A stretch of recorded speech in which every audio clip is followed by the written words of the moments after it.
Hello students, welcome to the class. आज की class में आप सभी का स्वागत है। तो आज हम अपने प्रीवियस ईयर का पार्ट 6 डिस्कस करेंगे। इससे पहले वाले पार्ट में हमने इधर और नाइदर को लेके कुछ क्वेश्चंस डिस्कस किए थे और उसके साथ हमने 15 क्वेश्चंस डिस्कस किए। उसके साथ हमने उनके कॉन्सेप्ट्स को भी काफ़ी डिटेल में सीखा। तो आज जो हम चर्चा करने वाले हैं, आज कुछ और क्वेश्चंस की चर्चा करने वाले हैं इस वाले पार्ट में, और कुछ और कॉन्सेप्ट। तो अभी जो हमारे इधर और नाइदर को लेके जो कॉन्सेप्ट बचे थे उसके क्वेश्चंस भी हम और डिस्कस करेंगे और उसके साथ हम कुछ और कॉन्सेप्ट्स को भी यहाँ पर सीखेंगे, राइट। तो अब बहुत ज़रूरी होता है जब हम प्रीवियस ईयर क्वेश्चन करें तो हमें ये अंडरस्टैंडिंग होनी चाहिए कि जो हमारा एग्जामिनर है या जो हमारे एग्ज़ाम की बॉडी, जो कंडक्टिंग बॉडी है, यानी जो एग्ज़ाम को करवाती है, जैसे एसएससी की अगर हम बात करें तो एसएससी किस तरीके से क्वेश्चन पूछ रही है, उसकी क्या अप्रोच है और वो किस तरीके से आपसे जो कॉन्सेप्ट, अब देखिए क्वेश्चन आपसे इसलिए पूछा जाता है ताकि आपको नॉलेज है कॉन्सेप्ट की या ये नहीं, यही जानने के लिए क्वेश्चन आपको दिया जाता है। तो हमें कॉन्सेप्ट को समझना है। अब क्वेश्चन के टाइप तो बदल दिए जाएंगे, एक टाइप की जगह दूसरा टाइप आ जाएगा, एरर की जगह फिल इन द ब्लैंक्स आ जाएगा, लेकिन जो आपकी क्लियरिटी है कॉन्सेप्ट को लेके वो बनी रहनी चाहिए। अगर आपके पास क्लियरिटी होगी, आपका जो थॉट है वो अच्छे से काम कर पाएगा, आपका आइडिया अच्छे से काम कर पाएगा, तो आप इजीली क्वेश्चन बना पाएंगे। तो मैं आपको हमेशा बोलता हूँ एक असाइनमेंट करने को, यानी एक एक्टिविटी करने को। अब वो क्रिया क्या है, वो क्या एक्टिविटी है कि आपकी जो नोटबुक है, राइट, जैसे ये आपकी नोटबुक है, इसमें ऐसे दो पेजेस होंगे, एक लेफ्ट साइड होगा और एक राइट साइड होगा, राइट। वो आपका लेफ्ट राइट, मेरा लेफ्ट राइट अलग हो सकता है, राइट, क्योंकि यहाँ पर ये देखिए ये लेफ्ट है, ये राइट है, आपके लिए राइट हो सकता है, ये लेफ्ट हो सकता है, वॉट एवर इट इज़। तो एक ये वाली साइड अदर, और देखिए अब मैं इसको बोलता हूँ one side and the other. तो क्योंकि इसमें दो साइड है तो दूसरी वाली साइड आपको डेफिनेट है, आपको जानकारी है, इसलिए द अदर। तो यहाँ से क्या सीख गए, अदर और द अदर, अनदर का यूज़ सीख गए। तो जब भी दो हाफ्स में सेकेंड हाफ आपका नोन होता है तो हम द अदर यूज़ करते हैं। बिल्कुल ऐसे ही तो सीखना होता है इंग्लिश को, कि कहाँ पर हम उसको प्रैक्टिकली यूज़ कर सकते हैं। तो ऐसे दो साइड हो गया, तो एक साइड पे लिख देंगे इस बार अब नाउ एसएससी पार्ट 5, या जो हमने 5 किया था अब पार्ट 6 के क्वेश्चन डिस्कस करें। अब यहाँ पर हम सीरियली क्वेश्चंस को लिख लेंगे 1 2 3 करके, और इधर स्ट्रॉन्ग और वीक एरियाज लिख लेंगे। तो जितने ज़्यादा क्वेश्चंस आपके जिस टॉपिक से सही होंगे आप उसको स्ट्रॉन्ग करेंगे और जहाँ से गलत होंगे उसको वीक करेंगे। सो इस तरीके से जो आप एक्टिविटी करते हो प्रीवियस ईयर क्वेश्चंस के सॉल्यूशन के दौरान, या फिर जब भी आप मॉक टेस्ट लगाते हो, या फिर जब भी आप एग्ज़ाम में या एक्सरसाइज में किसी भी तरीके से प्रैक्टिस करते हो, तो ये जो एक्टिविटी है, ये जो मैं आपको छोटा सा एक असाइनमेंट करने को बोलता हूँ, पहले इसको ज़रूर करा करो। इससे आपके पास आपकी परफॉर्मेंस का ट्रैक रहेगा। ट्रैक रिकॉर्ड का मतलब होता है कि आप पता कर पाओगे कि आप कहाँ पर कमज़ोर हो, कहाँ पर आप ज़्यादा अच्छे हो। तो ये अगर किसी स्टूडेंट को पता हो कि वो किस टॉपिक को लेकर, किस विषय को लेकर काफ़ी ज़्यादा अच्छा है और किस विषय में काफ़ी ज़्यादा लो है, यानी उसको और वहाँ पर सुधार करने की ज़रूरत है, तो ये जब क्लियरिटी रहेगी आपके पास तो आप बहुत अच्छे से अपने स्कोर को मैनेज करेंगे और एग्ज़ाम में अच्छा कर पाएंगे। और ये आप हर एक सब्जेक्ट के साथ भी यूज़ कर सकते हो। तो इस वाली पार्ट की अब हम शुरुआत करते हैं क्वेश्चन नंबर 1 के साथ। Now question number 1, none of the diplomats at the conference, अब देखिए वॉज एबल, अब ज़रा इसको ध्यान से देखिए, none of the diplomats at the conference, तो कोई कॉन्फ्रेंस रही होगी और उसमें बहुत सारे डिप्लोमेट्स हैं। अब वो बहुत सारे डिप्लोमेट्स में से, अब देखिए नन की बात होगी, अब ये नन देखिए, अब ये किसकी बात कर रहा है, नन, यानी जो डिप्लोमेट्स कॉन्फ्रेंस में थे उनमें से कोई एक भी नहीं।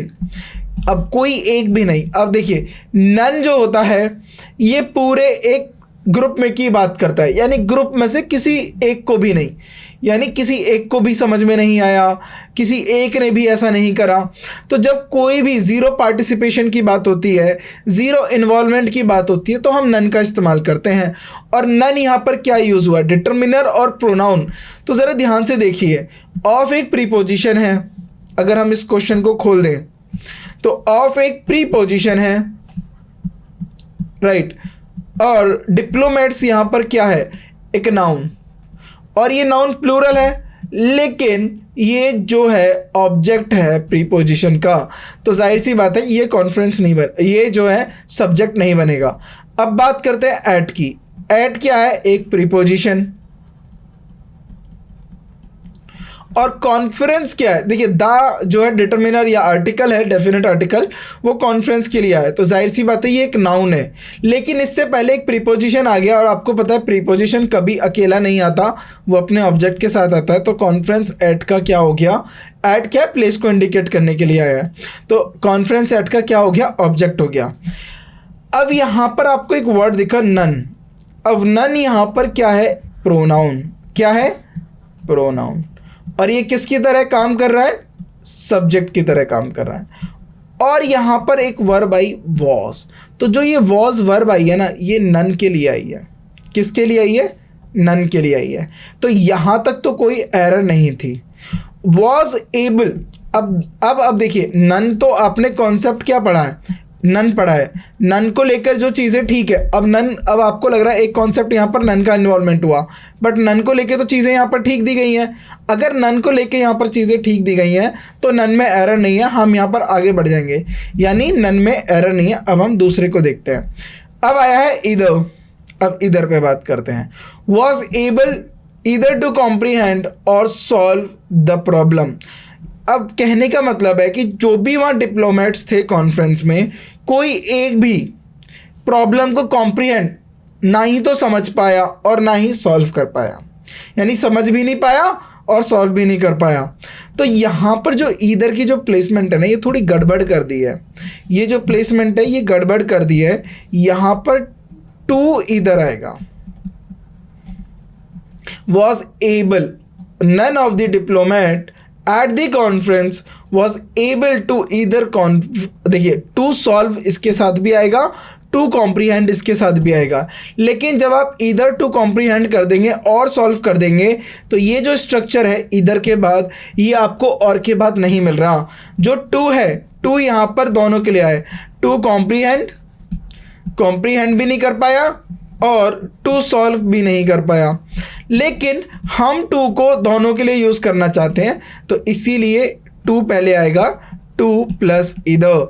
तो यहाँ पर ये हो जाएगा was able to either comprehend or solve the problem. So B part में एरर है, राइट। तो ईदर जो है यहाँ पर आके लगेगा, टू ईदर, राइट। आगे बढ़ते हैं। I have neither visited or intent to visit hill station. वो कह रहा है मैंने कभी, जो बोलता है आई हैव नेदर विजिटेड, मैंने कभी विजिट भी नहीं किया और ना ही मेरी इच्छा है हिल स्टेशन को जाने के लिए। अब आपको पेयरिंग मैं बता देता हूँ दोबारा। पेयरिंग ऑल्दो हम पिछले लेक्चर में चर्चा कर चुके हैं, लेकिन दोबारा सुनिए। अगर मैं बोथ की बात करता हूँ तो बोथ के साथ क्या यूज़ होता है? एंड। अगर मैं आइदर की बात करता हूँ, आइदर के साथ क्या यूज़ होता है? और। अभी हमने देखा था। अगर मैं नाइदर की बात करता हूँ, इसके साथ क्या यूज़ होता है? नॉर।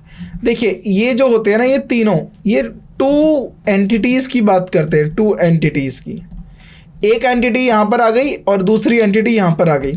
दो से ज़्यादा एंटिटीज़ के लिए तीनों मना कर देंगे, राइट। जब आप दोनों एंटिटीज़ को एक साथ रखोगे तो बोथ आएगा। दोनों एंटिटीज़ में से किसी एक की बात करोगे तो इधर आ जाएगा। दोनों एंटिटीज़ में से किसी एक की भी नहीं बात करोगे, अगर मैं बोलूँ आप इस तरीके से, तो ये मेरा नेगेटिव के लिए यूज़ होता है। यानी ये दोनों एंटिटीज़ को मना करने के लिए कि जो दो चॉइसेस दी गई हैं उनमें से कोई किसी भी चॉइसेस के साथ हम जाना नहीं चाहते। तो यहाँ पर और नहीं होगा, यहाँ पर नॉर होगा। I have neither visited nor intent to visit hill station, right. आगे बढ़ते हैं। बी पार्ट में एरर है, सो बी पार्ट में एरर है, इसको हम करेक्ट करेंगे और आगे बढ़ते हैं। Now next question, question number 3। She was more beautiful than either of her 3 sisters. अब देखिए, शी वॉज मोर ब्यूटीफुल, अब यहाँ पर मोर लगा के ब्यूटीफुल लिख दिया, तो इसका मतलब है कंपैरिजन करा जा रहा है कि वो अपनी तीनों बहनों से ज़्यादा खूबसूरत थी। अब जब हम कंपैरिजन कर रहे हैं तो ज़रा ध्यान से देखिए, अब हमने जो है ईदर का यूज़ किया है। जब भी हम ईदर का यूज़ करते हैं तो हम टू एंटिटीज, तो यहाँ पर पर्सन की बात हो रही है तो दो पर्सन के कंपैरिजन को लेकर हम इधर का इस्तेमाल कर सकते हैं। लेकिन ज़रा ध्यान से देखिए पार्ट सी को, पार्ट सी में यहाँ पर 3 सिस्टर्स की बात करी गई है, 3 सिस्टर्स। अब 3 सिस्टर्स का मतलब है मोर देन 2, मोर देन 2। तो यहाँ पर अब हम किसका इस्तेमाल करेंगे, तो यहाँ पर जाहिर सी बात है हम इधर तो यूज़ करने वाले नहीं हैं। तो लेकिन अब बोल रहे हैं कि वो अपनी तीनों बहनों से, right, she was more beautiful than any of her 3 sisters, तो जो भी उसकी तीनों बहनें थी उनसे वो ज़्यादा खूबसूरत थी। तो यहाँ पर इधर की जगह क्या आ जाएगा, एनी। सो बी पार्ट में एरर है, इसको हम ठीक करेंगे। Now question number 4, any of the 2 roads lead to the stations. अब देखिए स्टेशन, अब ध्यान से देखिए, अब हम इसको इस तरीके से समझ लेते हैं। ये एक रेलवे स्टेशन हो गया, राइट, इसको हम ले लेते हैं RS, रेलवे स्टेशन, और ये ट्रैक्स हो गए, और इस साइड भी हो गया, और ये ट्रैक्स हो गए। एक रोड, अब रोड है तो देखते हैं, एक रोड इस तरीके से और दूसरा रोड, राइट,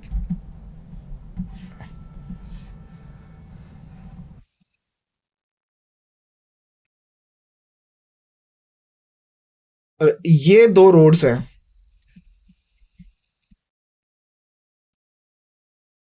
अब कोई पर्सन इस जगह पर खड़ा है। अब जरा ध्यान से देखिए, ये दोनों रोड्स को लेकर उसके मन में दुविधा है कि वो किसके साथ जाए, लेकिन किसी ने बोला कि दोनों रोड ही स्टेशन की तरफ जाते हैं। अब यहाँ पर ध्यान देने वाली बात है, जब आप 2 चॉइसेस की बात करते हो तो आपको पता है आप इधर का इस्तेमाल करोगे, यानी दोनों में से कोई भी, किसी पर भी जाओ, दोनों ही स्टेशन के लिए जाएंगे। तो जो पॉजिटिव वैल्यू आएगी वो आप इस रोड के साथ भी आएगी, इस रोड के साथ भी आएगी। लेकिन कहीं से 3rd रोड निकल के आ जाता और कोई आगे से 4th रोड निकल के आ जाता, अब हम एनी का इस्तेमाल कर सकते थे। यानी जो 3, 4 जितने भी रोड हैं, कोई भी आप लोगे, any of the 4 roads leads to the station. तो जो भी आप रोड यूज़ करोगे आप कहाँ पर पहुँच जाओगे, स्टेशन पे पहुँच जाओगे। ज़रा ध्यान से देखिए, यहाँ पर एनी ऑफ हर 3 सिस्टर्स लिखा था, यहाँ पर 2 की बात हो रही है, तो एनी नहीं होगा, इधर होगा, इधर ऑफ द 2 रोड्स। अब यहाँ पर देखिए सिंगुलर वर्ब आई है, लीड्स। वो क्यों आई है? अगर आपने कॉन्सेप्ट्स को ध्यान से सुना हो और समझा हो, जब भी हम इधर को यूज़ करते हैं तो हम अपनी चॉइसेस बनाते हैं। एट अ टाइम अगर आप एक रोड लोगे वो भी स्टेशन जाएगा, अगर दूसरा लोगे तो भी स्टेशन जाएगा, तो इसीलिए हमने इसको सिंगुलर ट्रीट किया है और यहाँ पर जो है हमने लीड्स लिखा है। सो यहाँ पर एरर किस में, ए पार्ट में, एनी की जगह इधर आ जाएगा। Now question number 5, I have found that he is neither willing और capable. I have found that, मैंने ये देखा, that he is willing, willing का मतलब होता है कि इच्छा से करना, यानी कुछ चीज़ इच्छा से करना, तो वो कुछ चीज़ अपनी इच्छा से करना ही नहीं चाह रहा था, ना ही कैपेबल था। तो यहाँ पर पेयरिंग के लेकर ये जो क्वेश्चन है आया है। सो पेयरिंग को लेकर तो बहुत क्वेश्चन एग्जाम में आए, यानी आपको किसी न किसी शिफ्ट में एक पेयरिंग को लेकर क्वेश्चन डेफिनेटली दिख जाएगा, चाहे वो CGL का एग्ज़ाम हो, MTS का एग्ज़ाम हो, CPO का एग्ज़ाम हो, CHSL का एग्ज़ाम हो, राइट, ग्रेड D का एग्ज़ाम हो। तो जो पेयरिंग को लेके क्वेश्चन होते हैं बहुत बेसिक क्वेश्चन होते हैं और वो किसी न किसी एग्जाम के किसी शिफ्ट में रिपीट होता है क्वेश्चन। तो नाइदर के साथ और तो होता ही नहीं है, नाइदर के साथ नॉर का इस्तेमाल होता है। I have found that he is neither willing और नॉर कैपेबल, राइट, ना तो वो किसी चीज़ के लिए इच्छुक था और कैपेबल भी नहीं, और अब कैपेबल का मतलब होता है क्षमता भी नहीं थी उसमें। तो सी पार्ट में एरर है, उसको हम ठीक करेंगे। Now question number 6, you must either pay the bill at once else return the goods immediately.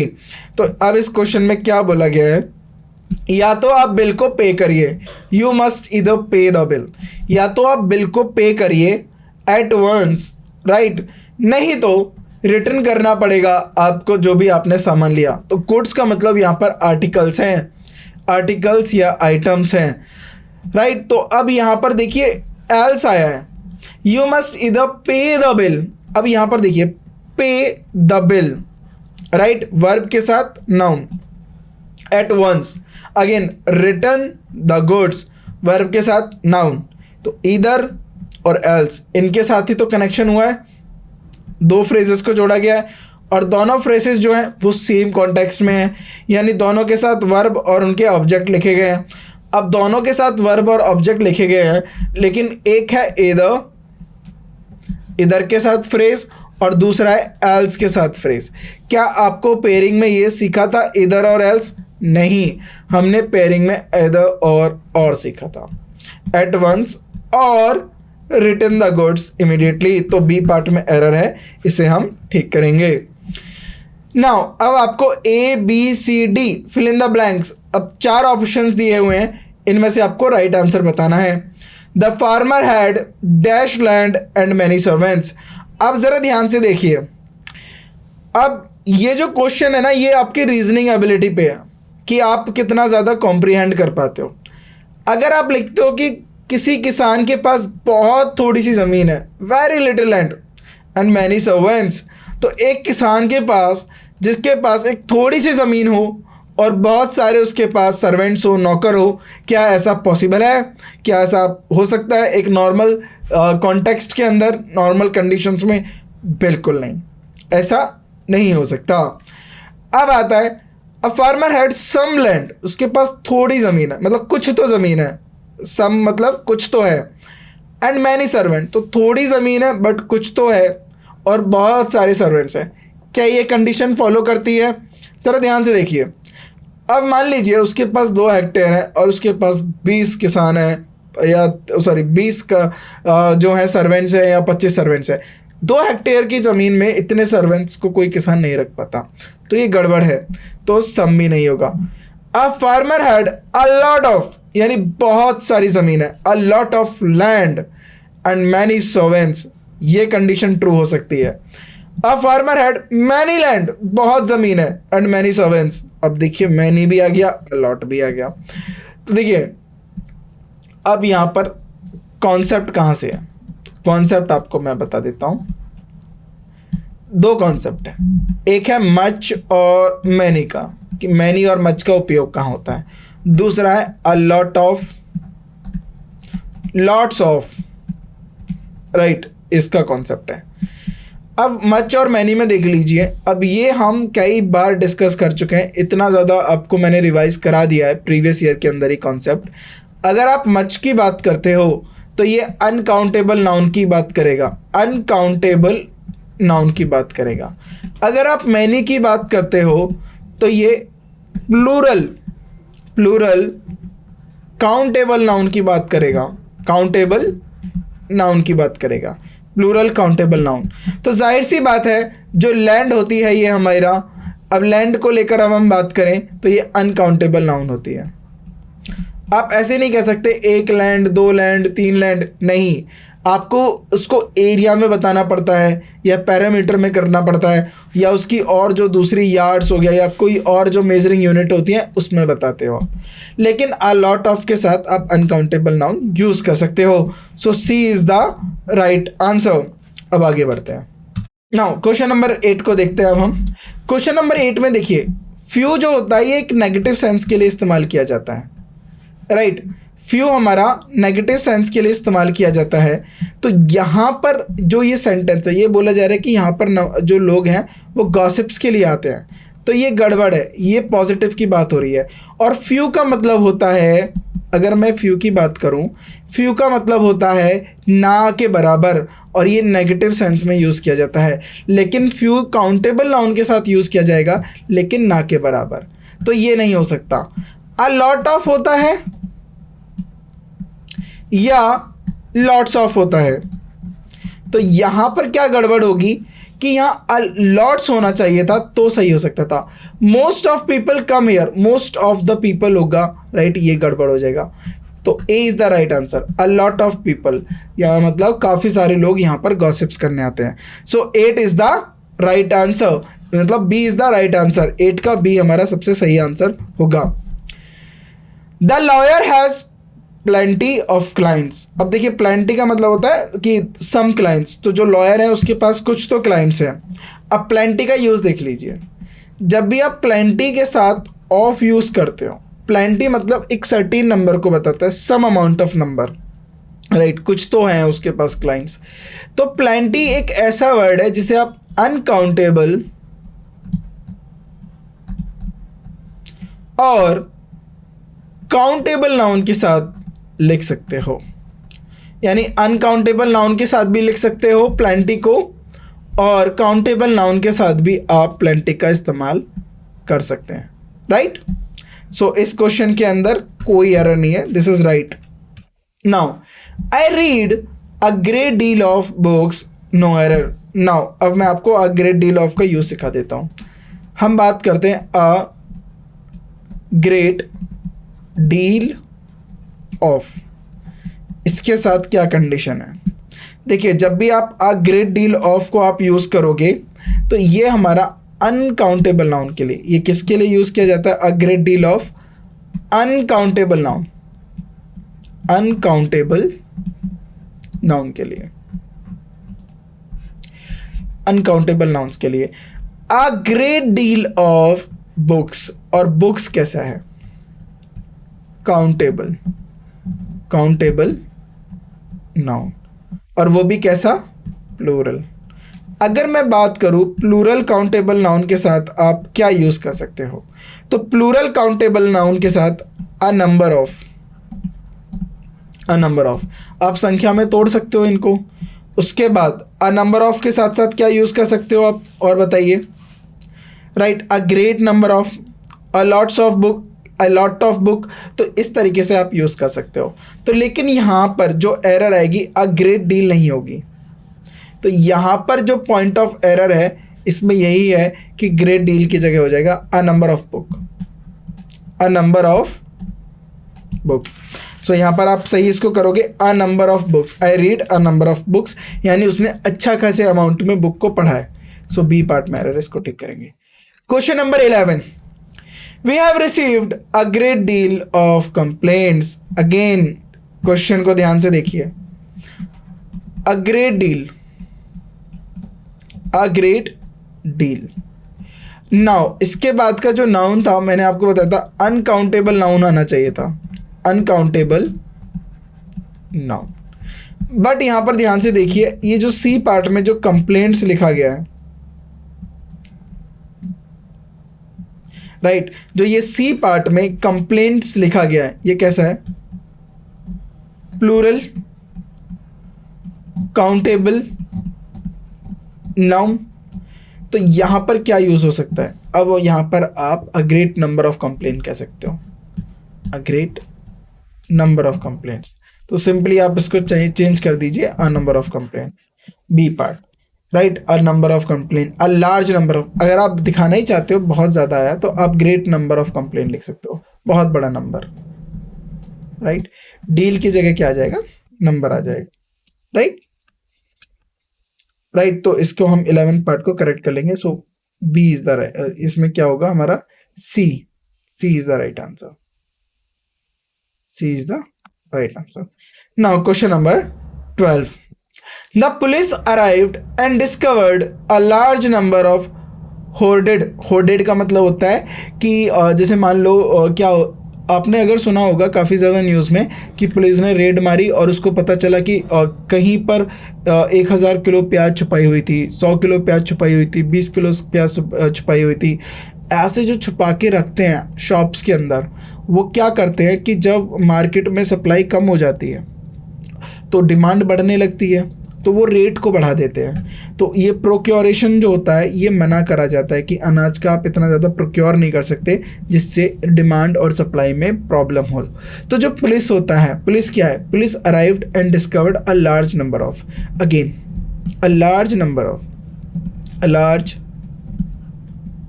Right, a large number of. और इसके बाद का जो नाउन आता है वो कैसा होता है, इसके बाद जो नाउन आते हैं उनको ध्यान से रखिएगा, वो प्लूरल, क्योंकि आप नाउन्स को तोड़ सकते हो, प्लूरल काउंटेबल नाउन का इस्तेमाल किया जाता है, प्लूरल काउंटेबल नाउन। अब जो ये शुगर वर्ड है, शुगर को आप एक शुगर, दो शुगर, तीन शुगर नहीं कह सकते। सो ये जो होता है आपका, ये होता है सिंगुलर अनकाउंटेबल नाउन। ये क्या होता है? Singular uncountable noun. अगर अ सिंगुलर अनकाउंटेबल नाउन है, आप इसको किससे रिप्रेजेंट करोगे? तो अ large amount of, a large amount, amount of, ये किसके लिए यूज किया जाता है? तो यहां पर ध्यान देना, ये यूज किया जाता है सिंगुलर अनकाउंटेबल, अनकाउंटेबल। तो यहां पर अ लार्ज नहीं होगा, अ लार्ज अमाउंट होगा। राइट? कॉन्सेप्ट को अच्छे से समझ गया? सो बी पार्ट में एरर है। आगे बढ़ते हैं। Don't worry, there is less time for the train to arrive. अब जरा ध्यान से देखिए, क्या ये लॉजिकली सही क्वेश्चन आपको लग रहा है कि चिंता मत करो, बहुत कम टाइम बचा है ट्रेन को आने में? अब ये दो तरीका हो सकता है। कोई अब देखिए, हर चीज़ कॉन्टेक्स्ट पर डिपेंड करती है कि आप कैसे कॉन्टेक्स्ट को समझते हो। हम फिर एग्जाम का पॉइंट ऑफ व्यू समझेंगे कि एग्जामिनर ने हमसे ये किस तरीके से क्वेश्चन किया। अब मान लीजिए आप किसी के साथ रेलवे स्टेशन पे गए और आपके दोस्त को बहुत जल्दी है कि यार ट्रेन कब आएगी, ट्रेन कब आएगी। तो आपने बोला don't worry, there is less time for the train to arrive. थोड़ा ही टाइम बचा है, राइट, ट्रेन को आने में। एक वो सिनेरियो। एक आप ट्रैफिक में फंस गए हो और आपको स्टेशन टाइम पे पहुंचना है, लेकिन अब ट्रैफिक थोड़ा टाइम लेगा क्लियर होने में और आपको लग रहा है कि ट्रेन आपकी छूट ना जाए। तो आपके दोस्त ने बोला don't worry, there is enough time for the train to arrive, कि इनफ टाइम बचा है ट्रेन को आने में, यानी अभी हमारे पास टाइम है। तो कॉन्टेक्स्ट के अकॉर्डिंग तो दोनों बात ठीक है। अब हम कैसे इसको सॉल्व कर सकते हैं? तो ज़रा ध्यान से देखिए, पहले हम ऑप्शंस को जाते हैं। मैनी टाइम नहीं होता, क्योंकि मैनी के साथ देखिए, अगर आप मैनी लिखते हैं, मैनी के साथ आप नंबर लिखते हैं। नंबर का मतलब होता है यहाँ पर जब भी आप लिखते प्लूरल काउंटेबल नाउन, राइट, तो मैनी नहीं लिख सकते थे। अब आप यहाँ पर मच भी यूज़ कर सकते हैं, don't worry there is much time for the train to arrive, मतलब टाइम बचा है, अच्छा खासा टाइम बचा है। मोर नहीं यूज़ कर सकते, मोर यहाँ पर गलत हो जाएगा, मोर को आप इस्तेमाल नहीं कर सकते, राइट। अब बचाइए, अब इसमें जो एग्जामिनर का जो पॉइंट ऑफ व्यू था वो यह बताने का था कि अभी इनफ टाइम है। अब ज़रा ध्यान से देखिए, देयर इज़ टाइम, टाइम क्या है? नाउन। और यहाँ पर जो नाउन है तो ये enough, A is the right option, तो यहाँ के अकॉर्डिंग इनफ आएगा। enough time for the train to arrive, A is the right option. Now question number 14 को हम चर्चा करते हैं। There is enough mature, she is enough mature to take her own decision. Mature, you are not mature, you are a mature person. Mature होता है एक adjective, यहाँ पर बता रहा है she is mature, enough mature. अब ज़रा ध्यान से दिखाता हूँ मैं आपको इनफ का यूज़। अगर आप इनफ को, कॉन्सेप्ट लिख लीजिए, इनफ का है ये। अगर आप इनफ को नाउन से पहले लिखते हैं, नाउन से पहले लिखते हैं, ये होता है डिटरमिनर। अब ज़रा ध्यान से देखिए, मैच्योर तो यहाँ पर क्या हो गया? एडजेक्टिव, ये तो एडजेक्टिव है। अब क्या होगा? अगर एडजेक्टिव है तो हमें नाउन ढूंढना पड़ेगा। क्या इसमें कहीं नाउन दिया है?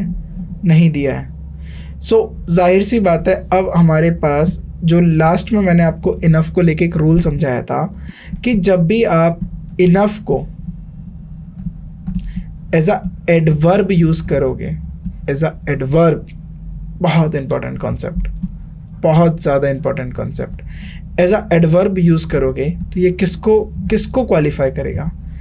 एडवर्ब को और एडजेक्टिव को। लेकिन ये यूज़ कहाँ होगा? तो एडवर्ब या एडजेक्टिव इसके बाद यूज होगा इनफ। जब भी इनफ एडवर्ब के तौर पे यूज होगा तो एडवर्ब या एडजेक्टिव के बाद होगा इनफ। अब आते हैं हमारे ऑप्शंस पे। She is enough old, old is adjective, enough पहले गलत। She is enough to take care, गलत। शी इज ओल्ड इनफ, अब यहाँ पे लिखा रहता ना शी इज मैच्योर इनफ तो भी ठीक होता, लेकिन ओल्ड एक एडजेक्टिव है, इनफ यहाँ पर एक एडवर्ब की तरह काम कर रहा है। A is the right answer. Now again same logic with the same question. She is not talented to win the contest. अब देखिए शी इज नॉट टैलेंटेड, वह टैलेंटेड नहीं है कॉन्टेक्स्ट को जीतने में, राइट। अब आपको ध्यान देना है वह टैलेंटेड नहीं है to win the context. She is not talented enough, वो इतनी टैलेंटेड नहीं है कि कॉन्टेक्स्ट को जीत पाए। तो यहाँ पे she is enough talented to win the context. अब देखिए बात देखिए, बहुत से लोग क्या करेंगे शी इज इसको ठीक कर देंगे, पर ये गलत हो जाएगा। She is talented enough to win the context, अगर यहाँ पर ये लिखा होता है ना she is talented enough to win the context तो भी ये गलत होता, क्योंकि मेन जो हमारा कॉन्टेक्स्ट कहना चाहता है नेगेटिव सेंस, वो नेगेटिव बात करना चाह रहा है कि वो टैलेंटेड नहीं है इतनी। आप क्यों ज़बरदस्ती उसको बता रहे हो कि शी इज़ टैलेंटेड इनफ? तो जब भी आप ऐसे कॉन्ट्राडिक्टरी स्टेटमेंट्स को टिक कर आते हो ना तो गलत होता है। अगर कोई दूसरी स्टेटमेंट उसी फ्रेम में सही दी हो तो जल्दबाजी में ये देख लेना कि ये नेगेटिव स्टेटमेंट है तो यहाँ पर ये पॉजिटिव हो गई, अब ये नेगेटिव हो गई, ये नेगेटिव हो गई, तो देख लेना इन दोनों में कि कोई ग्रामेटिकली ठीक है या नहीं। अगर कोई ग्रामेटिकली ठीक है और आपने ये ठीक कर दी क्योंकि ये इसमें ग्रामर ठीक थी और आपने इसको ठीक कर दिया, गलत हो जाएगा। इसका मतलब है कि जो कॉन्टेक्स्ट क्वेश्चन में दिया आप उससे उल्टा चले गए, इसीलिए सारे ऑप्शंस पढ़ो। पर यहाँ पर टैलेंटेड इनफ होना चाहिए था, ये भी गलत हो गया। She is neither talented enough to win the contest, neither क्यों यूज होगा? नाइदर क्यों यूज होगा?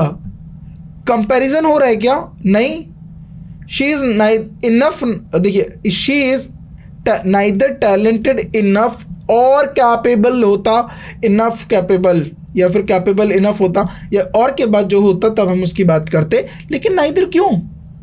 आप नाइदर के बाद एक क्वालिटी की बात कर रहे हो, फिर उसके बाद और है ही नहीं। तो ये जो सिनेरियो है ये गलत है। She is neither talented enough to win concept, नहीं ये गलत है, आप इसको ठीक नहीं कर सकते, राइट। 15 में ये ठीक नहीं होगा। She is not talented enough, बिल्कुल ये एडजेक्टिव है और इसके बाद एडवर्ब दिया हुआ है टू विन द कॉन्टेक्स्ट, बिल्कुल सही बात कर रहा है ये, राइट। सो 15 वो इतनी टैलेंटेड नहीं है कि कॉन्टेक्स्ट को जीत पाए, ऑल्दो शी इज़ टैलेंटेड। हम ये बोलेंगे हालांकि वो टैलेंटेड है लेकिन इतनी टैलेंटेड नहीं है कि कॉन्टेक्स्ट जीत पाए। यही ये क्वेश्चन की बात होनी चाह रही है, यही ये बताने की कोशिश कर रहा है। तो आप देखिए, आप क्वेश्चन को पकड़िए, उसको समझने की कोशिश करिए कि वो आपसे मांग क्या रहा है, क्या डिटेल्स आपसे मांगी जा रही हैं। अगर आप उसको वो डिटेल्स दोगे तभी वो क्वेश्चन आपसे बनेगा, अगर आप नहीं दोगे तो क्वेश्चन नहीं बनेगा, राइट। तो चीज़ों को समझने का प्रयास करो, जितना ज़्यादा समझोगे उतने अच्छे से क्वेश्चन पे काम कर पाओगे। आगे बढ़ते हैं। My uncle is enough rich to buy a car, my uncle is rich. अब देखिए माई अंकल इज रिच, अब क्या है, रिच क्या है, एडजेक्टिव है या एडवर्ब है? What is rich? Rich adjective है, और रिच एडजेक्टिव है और इनफ एक एडवर्ब है। क्या यहाँ पर रिच पहले आएगा या इनफ बाद में आएगा? तो जब भी एडवर्ब के तौर पे इनफ यूज होता है तो रिच इनफ होगा, रिच इनफ होगा। रिचर इनफ नहीं होगा, क्यों? कंपैरिजन थोड़ी ना हो रहा है, इनफ रिचर नहीं होगा, right. So A is the right answer. Question number 17, the help given to us was more educate for our purposes, right. देखिए the help given to us, जो मदद हमें दी गई थी, वॉज मोर एडुकेट, एडुकेट का मतलब था सफिशिएंट थी, हमारे पर्पस के अकॉर्डिंग, जितना हमारा पर्पस था उतनी हमें मदद मिली थी। देखिए अब यहाँ पर ज़रा ध्यान से देखिए, इनफ एडुकेट, अगर यहाँ पर एडुकेट इनफ होता, एडुकेट इनफ, जो मदद हमें दी गई वो काफ़ी थी, तो मैं कहता बी ठीक है। मच एडुकेट गलत हो जाएगा, यहाँ पर हमें देखना है more than the help given to us was more educate नहीं होता, मोर कंपैरेटिव होता है, रिलेटिव डिग्री होता है, तो मोर आप कंपैरेटिव में यूज़ करते हो, राइट। मच, आपको मच और मैनी में मैंने सिखाया, मोर को हम डिग्री ऑफ कंपैरिजन में सीखेंगे। तो जब आप मोर को यूज़ करते हो तो देन के साथ, यानी आप कंपेयर करते हो कि जो हमें मदद दी गई वो उससे ज़्यादा थी, यानी उससे ज़्यादा थी, हमारे पर्पसेस से ज़्यादा थी। More than educate, more than sufficient for our purposes, यानी अगर हमें 10 अमाउंट की मदद की ज़रूरत थी तो 15 दी गई थी। सी इज़ द राइट आंसर। सी सही में कॉन्टेक्स्ट की बात कर रहा है। एडुकेट इनफ होता तो भी सही होता, राइट। आगे बढ़ते हैं। My brother is enough smart to pass the exam. Again adjective. Smart क्या है? Adjective. और मैंने इसीलिए आपको एक एक वर्ड के बारे में पढ़ाया था, कहाँ पर वो प्रोनाउन काम करेगा, कहाँ पर वो डिटर्मिनर काम करेगा और कहाँ पर एडजेक्टिव काम करेगा। अगर आप सिर्फ उसके डिटर्मिनर रोल को सीखते तो ये क्वेश्चंस नहीं बना पाते। यहाँ पर आपने उसका एडजेक्टिव रोल सीख लिया तो आप ये क्वेश्चन इजीली बना पा रहे हो। So my brother is enough smart नहीं होगा, स्मार्ट इनफ होगा, राइट। स्मार्ट इनफ होगा क्योंकि एडजेक्टिव है, एडवर्ब आ जाएगा यहाँ पर इनफ। वो बता रहा है कि इतना तो काबिल है, इतना तो स्मार्ट है, राइट। तो जब आप हिंदी में बोलते हो यही तो बोलते हो आप, यही चीज़ें पकड़नी है आपको एग्जामिनर की कि वो क्या पूछना चाह रहा है आपसे। She was dash accept the like, देखिए अब मैं इसको वर्ड को बताता हूँ। She was accept the grudging given invitation. देखियो ग्रजलिंग इन्विटेशन का मतलब क्या होता है, लाइक जब आप बिना किसी मन से देते हो, अनविलिंग, ग्रडलिंग मत unwilling, grudging unwilling, grudging unwillingly, grudgingly unwillingly, right. Grudgingly unwillingly, तो जो हमारा राइट होता है और जो वर्ड है ये हमारा ग्रजलिंगली अनविलिंगली, इसका मतलब क्या होता है कि जब आपकी इच्छा नहीं होती है, किसी ने बिना इच्छा के ऊपर मन से आपको इन्विटेशन दे दिया तो क्या आप एक्सेप्ट करोगे। अब देखिए ही वॉज सेंसिबल इनफ। अब देखिए अब यही तो होता है लॉजिक और विदाउट लॉजिक। ग्रामेटिकली देखा जाए ही वॉज सेंसिबल इनफ, सेंसिबल क्या आ गया हमारा एडजेक्टिव, इनफ क्या हो गया हमारा adverb, to accept the grudgingly invitation. तो वो जो ऊपरी मन से दिया हुआ इन्विटेशन है वो इतना सेंसिबल है, वो इतना मतलब उसमें इतना है सेंसिबिलिटी कि ऊपरी मन से दिए हुए इन्विटेशन को एक्सेप्ट कर लेता है। क्या ये सही सेंस बनेगा, क्या ये लॉजिकली ठीक लगेगा। आपको कोई ज़बरदस्ती इन्विटेशन दे और आपको बिना किसी मतलब एक होता है ना वार्मली आप इनवाइट करते हो किसी को, दिल से इनवाइट करते हो, बिना मन से वो आपको कोई इनवाइट करे आप चले जाओगे, नहीं जाओगे। वो यही आपसे पूछना चाह रहा है। तो enough, not enough sensible, sensible enough होता तो ये गलत हो जाता।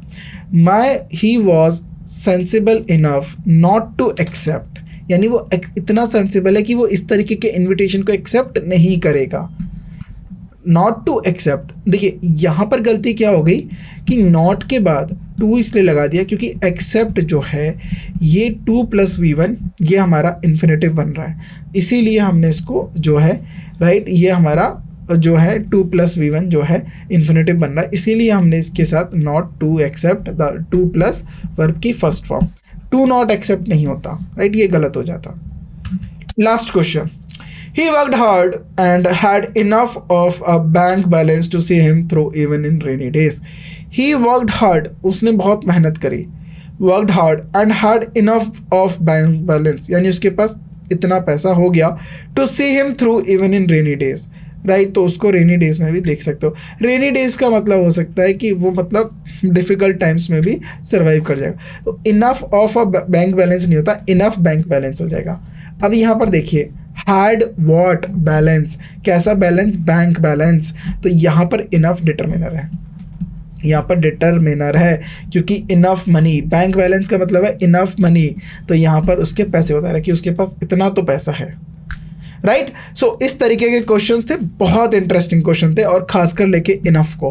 तो इनफ को मैंने आपको एज अ डिटर्मिनर भी सिखाया और एज अ एडजेक्टिव भी सिखाया। तो नेक्स्ट पार्ट में अगर और भी क्वेश्चंस होंगे तो उनको भी लेकर डिस्कस करेंगे। ऐसे प्यारे से क्वेश्चंस होते हैं जो एग्जामिनर आपसे पूछता है क्योंकि वो आपसे यूजेस के बारे में बात करता है। सो आप इसी तरीके के क्वेश्चंस की प्रैक्टिस करिए और अच्छे से अपने कॉन्सेप्ट्स को सीखिए।